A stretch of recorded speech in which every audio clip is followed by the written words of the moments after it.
So optimizing sexual function for a male patient is actually one of the most common reasons that patients come to us. A very early and often troublesome symptom for patients that have low testosterone levels are low libido, which is low sex drive, and erectile dysfunction. And that's often what gets the patient in the doctor's door for evaluation. So it's obviously a mutual interest to try to improve those symptoms for both the patient and the provider. Now, optimizing sexual health is a very, very broad category because it's very multifactorial. There are obviously lifestyle factors, things such as diet, exercise, living a healthy lifestyle. I often tell my patients that a healthy libido is usually an indicator of a healthy life.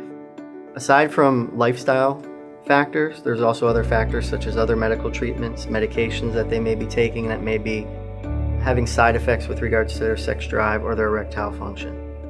Once we get past that layer of factors that are involved, then we get into the hormones specifically. And obviously from a hormonal perspective, testosterone and estrogen are very important variables for both men and women when it comes to libido and sexual function. So obviously reviewing lab results, seeing if they're in a hypogonadal state, which is low testosterone state, treating that if needed is a key pillar of improving sexual function. Beyond that, there are other ways that we can enhance or augment sexual function as well.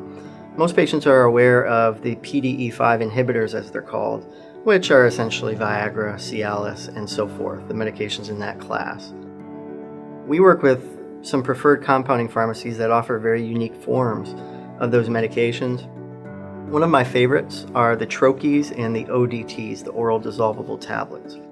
I prefer those over the regular oral capsules or tablets for several reasons, one of which is that it's sublingual. You apply it under the tongue and it dissolves directly into the bloodstream.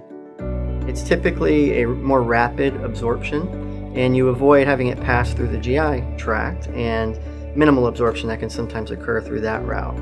Also, another benefit in bypassing the GI tract is you don't have the first pass effect through the liver. So there's not as much burden on the liver, and again, you have more efficient delivery, more bioavailability.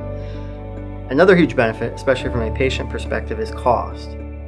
Those troches and oral dissolvable tablets often are cheaper than the brand name medications, and they can also be cut very easily. So patients can sometimes cut those troches or oral dissolvable tablets into quarters, thirds, halves, and they get multiple doses per single troche or oral dissolvable tablet in that way, and that minimizes their cost moving forward. So those are great products. We use them frequently and they're very effective for patients. So when those measures don't work, there are some more invasive and more aggressive approaches that we can take, specifically to improve erectile function in men.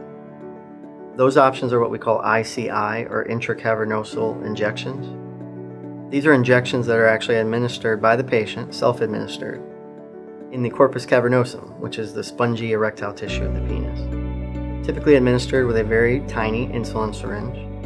Insulin needle, 31 gauge, 30 gauge, half inch is very common.